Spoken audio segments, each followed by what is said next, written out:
All right, let's get started. Welcome to this session. Today we are going to talk about platforms. Your platform, our platform. It's all about platforms, and yes, we are going to say platform a lot. First, we'll talk about the evolution of the graphical landscape. Then we'll talk about how we arrived at the current state of the Apollo platform called GraphOS. And based on that, we'll share with you some tips to get you started on this platform journey. And finally, we'll show you how you can build your own platform with Apollo. So with no further ado, let's get started. And before we deep dive into the building phase, I would like to look back in time with you a tiny bit. It has all started with you. Believe it or not, we didn't start with this cool graph platform with Federation Suite and all the things we have today. It has been a journey as the ecosystem, the needs, and the business requirements evolved. At the beginning, front-end teams needed to improve their development velocity, and saw in GraphQL a possible solution. But the ecosystem was not there to support them. So we developed tools for GraphQL. With the growing adoption of GraphQL in the market and with enterprise users, GraphQL got more and more popular with backend devs, with architects, maybe some of you here. And people are starting to ask us how to keep the benefit of GraphQL, single schema, querying capabilities, and so on, but without losing the autonomy of their backend teams. So we developed Federation. Here again, with the adoption of the supergraph, customers asked us how to scale at the size of their organization. With all the management primitives coming with Federation, and the solution that we built over the years. To that end, we are developing the platform of your graph platform, the operating system of your API, GraphOS. And if you wonder, what is GraphOS? Well, that's a great question. All right, let's talk about GraphOS, and you will see echoes of that evolution that Guillaume just laid out in action. So what is a graph operating system? At first, it was a bit of a foreign idea to me that you might call something that doesn't run a computer an operating system. But if you think of operating system more as a metaphor, it could run a computer, it could also run a graph. And I think ChatGPT sums up GraphOS here pretty nicely. It's a framework where GraphQL serves as the core interface for managing and interacting with data and services. It centralizes query management, abstracts underlying data sources, coordinates interactions between services, enforces security and permissions, and allows for extensibility, similar to how an operating system manages hardware and software resources. There are two halves to GraphOS, the data plane, also known as our runtime, which is comprised of our router and our clients working together, and the management plane, which we also call Studio. Let's talk about the runtime first. My analogy for our runtime is that we're kind of trying to build something similar to the Apple ecosystem, in that our tools work really nicely when you use them together. So you could buy an iPhone and it's going to be a really great phone. You could buy a Mac and it's going to be a great computer, but if you use them together, your photos start syncing through iCloud, and that's actually really nice. And if you buy a watch, the phone unlocks the watch unlocks the computer. That has been really nice as well for me. In the Apollo ecosystem, we've built everything to be modular and composable. But if you run several of our modules together, you start to get boosts beyond what's in the GraphQL spec itself. So for example, if you run the router with our clients, you get access to automatic defer and subscriptions and persistent queries. And we try to take a lot of what we learn out in the wild and bring it back into the spec and the standardization process as well. Now let's talk about the management plane. When you spin up a router, there are two key pieces of input that it needs. It needs a supergraph schema, and it needs a router configuration. And if you're running a fleet of routers, you might also be thinking about how to manage your fleet as well. The management plane comes in to help you manage your supergraph schema. And we aspire to help you manage other things as well, like your router config and your fleet. And when you have a lot of subgraphs, potentially a couple hundred subgraphs, all contributing pieces of your graph at the same time, you need a way to govern all of those changes and enforce some consistency and standards. So Studio exists to help you govern that supergraph schema, and it has a lot of tools like field and operation level observability, schema checks, schema proposals, linters, and a lot more. And the cool thing about Studio and Router together is that they talk to each other automatically. So if you start up your router with an Apollo API key, it will talk to Studio on an interval, which means that if you publish a change to your supergraph schema, the router will pick it up and roll that out automatically, and you don't really have to think about redeploying. And Router is also constantly recording telemetry and sending that back to Studio, information about the queries that you're running and their query plans so that you can understand the health of your graph and its usage and where all of your traffic is being routed. So together, the data plane, the management plane, and the tools built on top of them work as an operating system to help you build your graph platform. And now that we've talked about GraphOS, let me hand it back to Guillaume to share tips for designing your graph platform. All right. As you are starting or even progressing on your platform journey, there are a few things that we believe you should have in mind. First of all, let's talk about your goal, your mantra as the API platform team, which is the goal of the API platform team is to help API teams to achieve their goal. In other words, if the platform is perceived as a blocker or as a factor for slowing down feature development, users will avoid using it and will work around it. So the success of the platform will come from the success of the teams using it, on the consumer and on the producer side. Last year, in Summit, during the keynote, we showed you these platform engineering principles. We still stand by them, and we think that the best platforms are embodiments of them. Those platforms give their users clarity on what they can use it for and how to do it, with the ultimate goal of reducing users' time to value. But we'll get back to that later. Building an API is complicated. It's not an easy task. Back in my days at Expedia Group, when we built the graph platform over there, we had to learn and to create runbooks to do it. Today, I would like to pass this runbook to you all. Starting with bringing clarity. As you are designing and building your platform, it's crucial to have everyone on the same page, starting with why this platform. Is it about observability, is it about security, velocity, you name it. And what is the purpose of the API? You want to do an experience API to replace your BFF? Great. You want to have an API to support your third-party externalization? Fantastic. If you want to have a domain API and to have a clear set of bounded domain context, perfect. Just being crystal clear about it. It will help you to set goals and KPIs, which are going to be so important to share with your stakeholders, again, producer side, client side, and the ecosystem, and your sponsors. As mentioned earlier, time to value is key. So you'll have to be as efficient as possible. I am sure that in your organization, you can rebuild a schema registry. But is that the best use of your time? Or should you use an existing platform to support you? So you can focus on what matters the most, your teams, with onboarding, schema design, and so on. To be honest, this is a classic buy versus build discussion. That's why we, as Expedia Group, decided to go with Apollo back in 2019.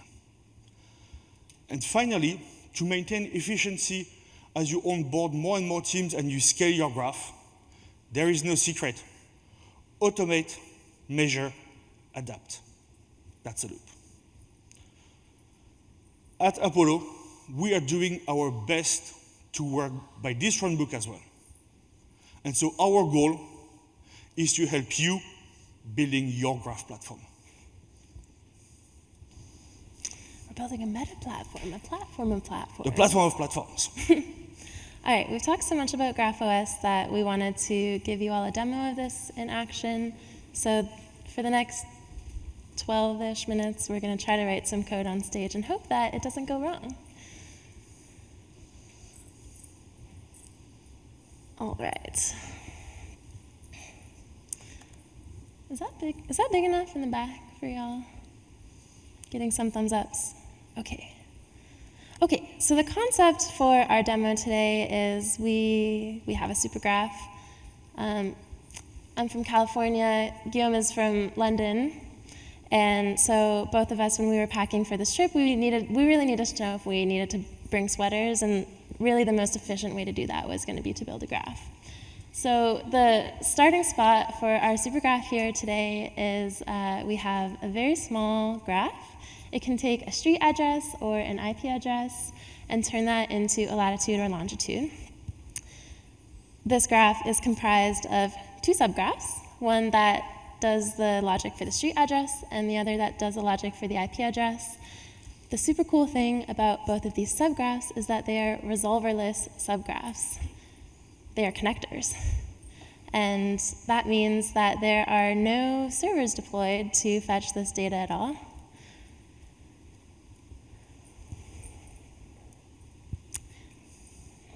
This is where the internet at conferences really gets you. All right, so there are no servers deployed at all to fetch the data. Both of these subgraphs are really just schemas that have been annotated with connector directives and published to GraphOS. So this one in particular, this locate address, it's fetching data from the position stack API, and it's sending information to this REST query here, taking the response, mapping it back into the right shape for our GraphQL schema using the selection syntax, and turning that into latitude and longitude. So we can see this working if we go to Explorer, hit our query, see that we know exactly where we are in the world. So that's pretty cool. This is the first time ever that I've been able to make a supergraph demo without publishing servers to some sort of deploy stack, so I'm pretty excited about that. But the goal is not to show you connectors, actually, it's to show you GraphOS. And so we're going to take this graph and extend it. And I said that I wanted to know what the weather is. Lucky for us, I have a connector here, which is going to give me weather data. So this is going to use information from the Open Weather Map API. Similarly, send a REST query, or REST fetch. Get a bunch of data back, map it back into my GraphQL schema. And this subgraph is also using federation because the inputs here are latitude and longitude from another entity in the graph, and then it can extend it with a bunch of weather metadata. So I'm pretty sure that this is going to work because I tried to make it work in the design. But like a good developer, we never publish to production without developing locally. So in order to test that this works locally, I'm going to use Rover Dev. Rover is one of the tools in our toolkit. It's our CLI for Apollo. And what Rover Dev will do is it will actually run a locally running instance of the router for us. So we're going to use Rover Dev, and we're going to give it a graph ref of simple connectors at demo, which is going to talk to GraphOS, fetch those two subgraph schemas from GraphOS, and bring them down locally. So we'll get the IP address, the IP and the address subgraphs from GraphOS. And then we also want to superimpose this weather subgraph on top of that to see if it's all going to compose together. So the way that we're going to do that is we're going to give Rover Dev a local supergraph.yaml as well that has the weather. It has the config for the weather subgraph. So we'll pass this a supergraph config of supergraph.yaml. And then because these are all live running REST APIs, I have a bunch of API keys that we need to pass. So we're also going to pass this local router.yaml that will propagate all the API keys through. And if I hit run, Rover has taken these subgraphs from GraphOS, taken my local subgraph, composed all of these schemas together in a locally running supergraph, and it's telling us that our supergraph is running at localhost 4000. So let's go and check that out.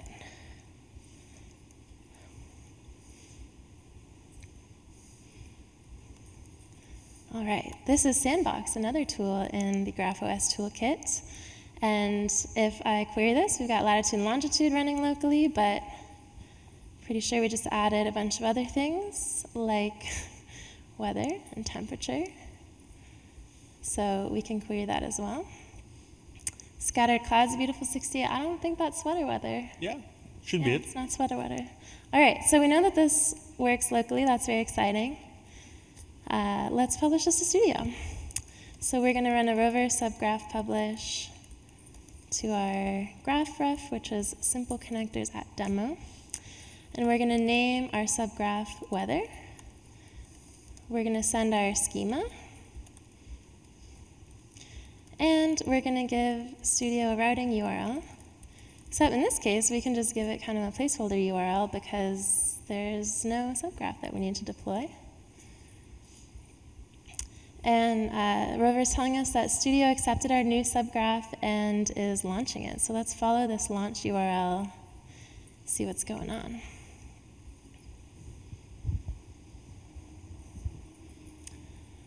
All right, so it looks like Studio ran a launch for us. Studio took this subgraph that we had locally, published it to GraphOS, composed it with the rest of the graph, made a new version of the supergraph config, and it's all here. If we look at our schema viz, we have a lot more fields now on our location type. And if we go over to the Explorer and query those fields we had locally, we have them in our supergraph now too, publish. But the super cool thing here is that we deployed zero code. We didn't deploy anything. All we did was write a subgraph schema and publish it to our registry. That publish created a new supergraph config. Studio talked to the router, which we had running already. The router picked it up, rolled it out. Now we can query these fields. We didn't do anything.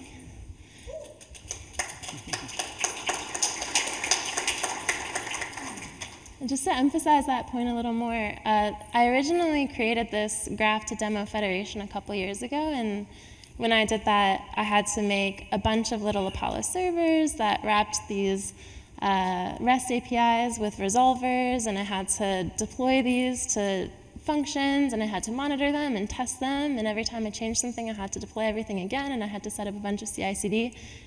People talk about GraphQL as being an extra hop. Hop just went away. All right, I'm very excited about how fast it was to extend this graph, and there's more that I want to add, so I'm just going to keep going. Let's take a look at this subgraph and another connector. Hang on, Daniel. That's incredible how fast we went here and adding new subgraphs, but we can't do that in production and having everybody just jump into it. You know what? We know that platform is a long-term game. Let's add some security. Let's add a bit of governance around our API so we can be sure that everybody can contribute safely. All right, so for that, I'm going to use very quickly in Studio our check suite. For that, I'm going to enable today 3 checks. So the first one I want to use is operation check, which is basically we're going to, when we publish, be sure that we are not breaking any of our clients, any of our users. That would be cool not to have any production outage. So let's do that. Let me just here look at the graph settings. That's pretty good. With linters, I'm just want to be sure that we are all on the same base, on the same good practices in terms of naming convention and so on. So I'm going to turn this on. And you know what? We have already a lot of convention here. I will show you some of that so we can just apply. For example, adding, being sure that we don't have some suffixes, prefixes, like the word enum, the word interfaces, and so on. That's just not nice in an API, so I will add that. And finally, as we're going to look later, we're going to use proposals to be sure that people can contribute and have a good developer experience. So I will be sure that when we publish, we are looking for schema proposals already. All right, now that's being said, let's hack. Thank you, Guillaume. I feel much safer now that our graph is protected. All right, but I do really want to add that other subgraph. We are Apollo after all, so I can't let you leave GraphQL Summit without knowing what the phase of the moon is this evening. So this last subgraph that I want to add, surprise, surprise, also a connector. It is going to be able to take that latitude and longitude, use an astronomy API to tell us what the phase of the moon is. And since we already looked at rover dev, let's actually try to add this schema into our supergraph using proposals instead. So we're going to propose a new subgraph here. We'll call it Fly to the Moon. We'll name our subgraph Moon. And here in our schema editor, that's a nice default boilerplate for us, but we'll just delete that. And we will paste this schema that I copied from VS Code. And just like you saw in the keynote this morning, our proposals editor is now enriched with information about federation. So if we turn on composition checking, we have some lints. And these lints are telling us that latitude and longitude from this subgraph need to be non-nullable, just like they are in all of the other subgraphs. And so I'm going to fix that right away, even before we try to save this proposal. It's really nice that we have this now, because those used to be issues that would take you several cycles to identify and debug. All right, we're going to add a subgraph, Moon, save this revision. In the background of every proposal, every time you save it, your Studio schema checks are going to be run for you automatically. So if we go over to checks here, we'll see that everything was successful, and even our linters were successful, so I guess I'm pretty good at schema design. All right, this all looks pretty good. So if this was a normal workflow and I had a proposal and I was happy with the state of it, I think what I would be doing is trying to publish the schema up into our repository. And in our code CI/CD, we would probably have put a rover check in there so that we are running that check suite every time you try to make a new PR or something. So I'm going to run a rover check here for us locally. We're doing a rover subgraph check against the same graph, except this time we have the moon, and we're going to do a schema of moon.gql. And we actually just made some changes locally, so I'll copy those, paste them to my file here. We'll run this check. And that whole check suite is going to be running for us in the background. Oh, and we've got a failed check. Ah, Guillaume, nobody approved my proposal. Would you be able to help me out? All right, let me add you as a reviewer. I'll mark this as open for feedback. We'll add Guillaume as a reviewer. All right. All right, help me out, please. Of course. All right, so going here. I have this one for feedback, so let's just open it up. What are we doing in this PR? Let's see. Okay, we're adding the phase of the moon. We can see that actually it's a connector, so we have all the details. You know what? Let's add a review very quickly. All right, LGTM.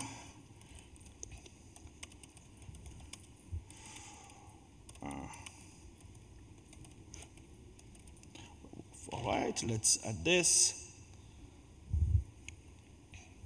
There we are. You should be good to go. Oh, thank you. You're not supposed to tell people about Project Werewolf, though. Oops, sorry. All right, so since our proposal is now approved, we can go ahead and we can publish this. We'll give it a routing URL, just like last time.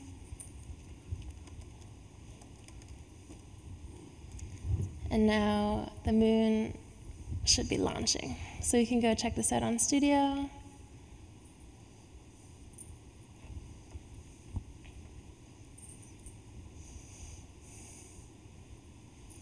We can see that our launch was successful. That means that we can go to the Explorer, query that new field that we added, which is moon phase, fetch that data, follow this link. Now you all know that tonight's moon is a waxing crescent, so you're welcome.